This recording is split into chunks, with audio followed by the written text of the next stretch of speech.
Assalamualaikum warahmatullahi wabarakatuh. Pemilu tahun 2019 dengan menggunakan 5 jenis surat suara memerlukan penyelenggara yang handal dan mumpuni. KPPS sebagai penyelenggara yang melaksanakan pemungutan dan penghitungan suara di TPS wajib memahami tentang tata cara pemungutan dan penghitungan suara di TPS. Salah satu yang wajib diketahui dan dipahami oleh KPPS adalah jenis-jenis formulir dan tata cara pengisian. Ada 25 jenis formulir yang harus diketahui dan dipahami oleh KPPS. Berikut kami sampaikan jenis-jenis formulir yang harus diketahui dan dipahami oleh KPPS. Yang pertama, model C KPU. Kedua, model C1 PPWP.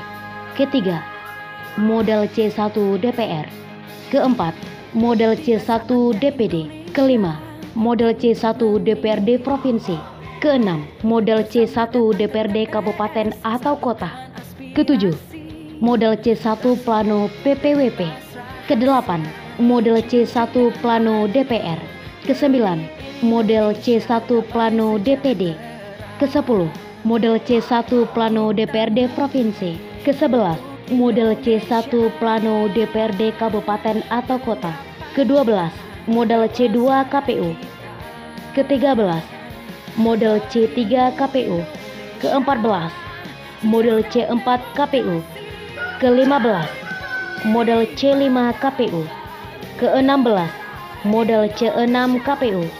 Ke-17, model C6 KPU. Ke-18, model C7 DPT KPU. Ke-19, model C7 DPTB KPU. Ke-20, model C7 DPK KPU. Ke-21, model BA C6 KPU. Ke-22, model A3 KPU. Ke-23, model A4 KPU.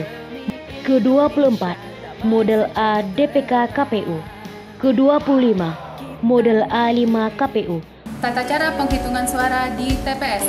Proses penghitungan suara di TPS dilakukan secara berurutan dimulai dari surat suara Presiden dan Wakil Presiden, surat suara DPR RI, surat suara DPD RI, surat suara DPRD Provinsi, surat suara DPRD Kabupaten Kota. Dalam penghitungan suara, Ketua KPPS dibantu oleh anggota KPPS untuk membuka kotak suara, mengeluarkan surat suara, menghitung, menyusun, mengumumkan, dan mencatat jumlah surat suara. Dan selanjutnya, mencocokkan surat suara dengan jumlah pemilih yang hadir dalam formulir model C7 DPT KPU, C7 DPTB KPU, dan C7 DPK KPU. Pada kesempatan kali ini, kita akan lebih fokus kepada tugas KPPS 3 dan KPPS 4 yang mencatatkan hasil pemungutan suara di dalam formulir C1 Plano. Pada simulasi kali ini, kita akan melakukan pengisian C1 Plano DPR. C1 Plano DPR diisi setelah Ketua KPPS mengucapkan sah atau tidak sah. Mengisi model C1 Plano kita lakukan secara berurutan, dimulai dari nomor TPS 001, Desa atau Kelurahan Andaleh, Kecamatan 2, Kabupaten 50 Kota, Provinsi Sumatera Barat, Daerah Pemilihan Dapil DPR RI Sumbar 2. Bagian pertama, data pemilih dan pengguna hak pilih. A. Data pemilih. 1. Jumlah pemilih dalam DPT model A3 KPU. Laki-laki 121. Perempuan 143. Jumlah 264.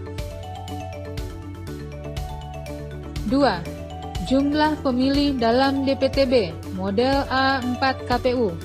Laki-laki 5, perempuan 6, jumlah 11. 3. Jumlah pemilih dalam DPK model A DPK KPU. Laki-laki 2, perempuan 1, jumlah 3. 4. Jumlah pemilih A1 ditambah A2 ditambah A3 laki-laki 128, perempuan 150, jumlah 278.